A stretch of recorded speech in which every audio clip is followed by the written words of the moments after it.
Hi guys, so I'm back with a new video and let's talk about Dr. Sleep again.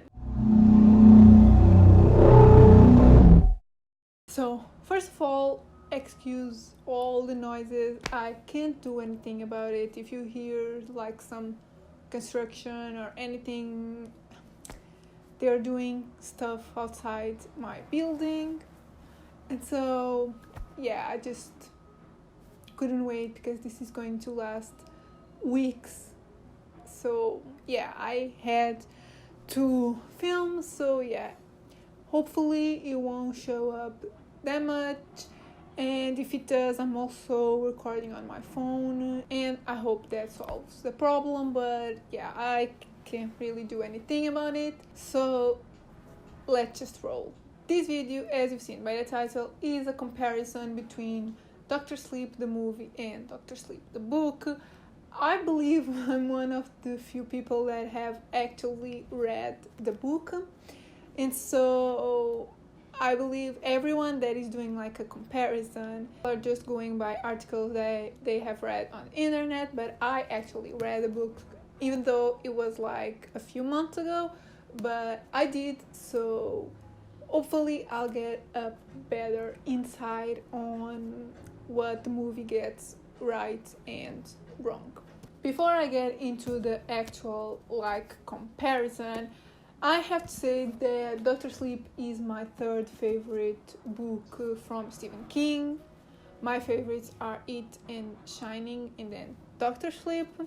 So I was really excited about the movie. If you've seen my spoiler-free review, you know that I liked it and I was really excited. It was one of my most anticipated, and yeah, if you don't know what Dr. Sleep is about, it basically follows Danny as an adult, and he meets a kid that also has the Shining, and he has to protect her against an evil group that feeds off kids, people in general, but mostly kids that have the Shining.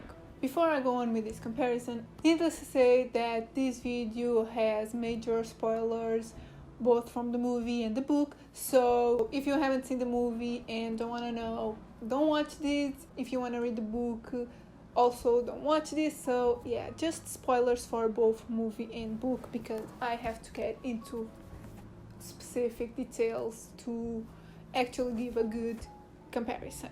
So overall, I think they did an amazing job with the characters and with the actors that they got to portray these characters. Like Ewan McGregor is one of my favorite actors. I really like him, and I think he did a good job as Danny. All the side actors were really great as their characters, and the only thing that they changed, and I lightly touched on this on my Dr. Sleep review, it's that Abra is white, blue eyes, blonde in the book, and in the movie she's black.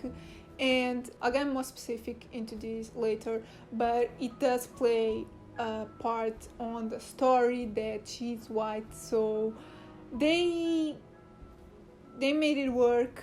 But when I found out that she was black, I was kind of mad, but she did an amazing job. Kylie Curie, I think that's how her name is. She did an amazing job as Abra, but my favorite one was Rebecca Ferguson as Rose the Hat. Like, she was exactly what I pictured when I was reading the book, so I was really happy with her performances. So these were my overall thoughts. Now I'm going to get into really specific stuff. I'm going to start with what they did right, what was in the book that I was happy with, that they got like really right.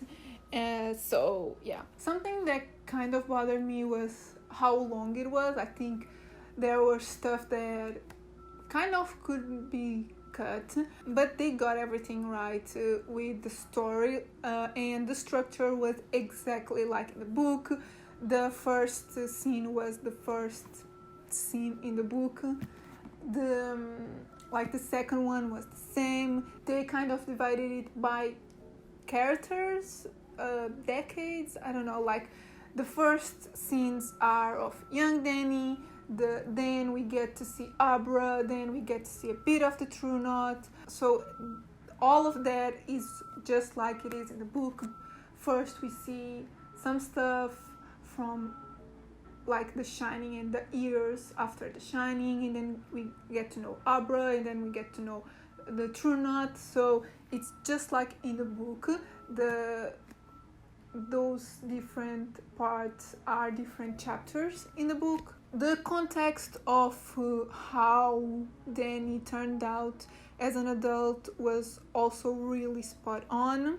The sex worker scene with the baby was also in the book, and it was basically the same. I think they changed to something, but it was just like that. I was also glad that they included that in the movie because it's a big part of the book. Something that I was really happy that they put in the movie was the spoon scene with Abra. Like that is such a major scene that explains her shining, and I was really happy to see that in the movie. There's other stuff of Abra as a baby, but I don't think that was like really important to show. Like the spoon scene is something that I vividly remember to read, so I was so thrilled that was in the book. Something else was explaining how Danny got the name Dr. Sleep. They explained it really well in the movie, and I think they explained it, it wasn't like really explained, it was shown, and that's the best part. And they actually told us that really early in the movie. In the book it does take some time to get into that, so I think it was good to have that early in the movie. And with that comes the cat. Like the cat is exactly like it is in one of the covers, not the one that I have, but in one of the covers of the book.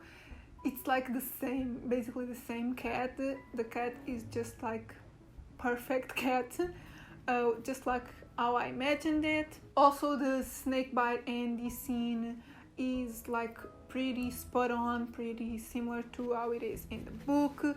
I think it is a bit more brutal in the book, but they got it pretty right. Something that really shocked me, because I think it's actually a bit toned down in the book, is the baseball kid scene with the True Knot, like killing him. That scene was like pretty brutal in the movie, and I don't think it is that brutal in the book, which I actually prefer the movie version, so I was really happy with that. And also Abra inside Rose's mind was like really good. In the book it's a bit difficult to actually envision that, the files room and all of that. It's kind of difficult to imagine that inside someone's mind, but they did a really good job in the movie with that. So yeah, they got a lot of stuff right, and so for that I'm really happy. Post that, you have to keep in mind that they had to tie this movie to the Stanley Kubrick's movie, and that movie, as we all know, doesn't really follow the book, The Shining, the book. One of the main things is that in the end of The Shining book, the Overlook Hotel is destroyed, and in the movie it isn't. So they have to adapt, and so for that they had to change a few things. And so now I'm going to get into the stuff that they changed, which were quite a lot, but surprisingly I'm not mad. So yeah, let's get into the stuff that they changed. First of all, I was a bit disappointed that there was no explanation about the sex worker, and like they showed like Danny finding the baby and all of that, but in the book he sees the ghosts of the mother and the baby a lot more, and that really messes with him a lot more than it does in the movie. I think they could have explained that a bit better. The Violet scene right in the beginning of the movie isn't at all in the book, at least not that I remember. As I said, I read the book a few months ago, so not everything is clear in my mind, but I did some research and I don't think that scene is in the book, but I get why they put it there. So they introduced a bit more of the true knot, because in the book when we first meet them is with the snake bite and the scene, and yeah, I think they did a better job at introducing them before the snake bite and the stuff. The shooting in the woods is one of the scenes that it's so different from the book. I think it's the scene that it's the most different out of all. In the book, the doctor goes with Billy and Dan. Also, Grandpa Flick doesn't die before the shooting. He actually goes with the rest of the True Knot and dies on the way, I believe. Also, not as many members go to the shooting, go there. There's a lot that stay behind with Rose. And the biggest change of all is that Billy doesn't die in the book and he does in the movie, and that's like a big difference. Someone that also doesn't die is Abra's father. Crow Daddy does like get to him, but I think he only drugs him and not actually kills him. And on the same topic, there's a lot more on the kidnapping of Abra. Like there's a lot more that happens on the road trip, and not only Dan but also Billy goes with them to go and find Abra, because as I said, Billy doesn't die in the book, so he goes with them. They all also go to the Overlook. I'm not sure if Abra does. I think only like her spirit goes. And in the book, they don't really go to the Overlook. They go to the place where the Overlook Hotel was. And obviously in the movie, the hotel is still standing. So yeah, that's a big difference. Something that they completely erased from the movie was the fact that Dan is actually Abra's uncle, because Jack, Danny's father, had an affair and he had another child, Abra's mom, which makes Dan actually Abra's uncle. And we find that out through another character that wasn't even in the movie, which is Momo, Abra's grandmother, and she's the one that shows like the evidence and tells them about the affair and how Dan is like for real Abra's uncle. And yeah, in the end, like all that stuff with the ghosts don't really happen like that, and Jack actually helps Dan to defeat Rose the Hat. And like the major thing that they changed was that Danny dies in the movie and in the book he lives. Like that's a big change, but the way they did it was like really clever, because they tried to make the Shining movie right, and the way that Dan dies in the movie is like blowing up the Overlook Hotel, and that's the way Jack actually dies in the Shining book. So as someone that didn't like the Shining movie, I was really happy with this change, and I'm not even mad that Danny dies in the movie. I mean, I prefer this ending. It's a happy ending, the ending in the book, but I'm really happy with how the movie turned out. I think everything that they changed, all the stuff that they changed, was for some reason, and I can give you, I basically did, but there's a reason for all the things that they changed, and I understand that, and that makes a better movie. So yeah, it's pretty damn good how they got to do justice to all the things like the Shining book, the Shining movie, and Doctor Sleep book.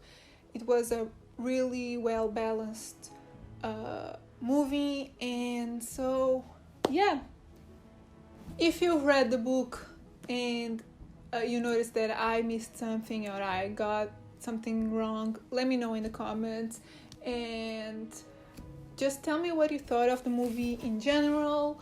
If you like this, tell me in the comments, because I can do more. I also read it, so I can do a comparison of that as well.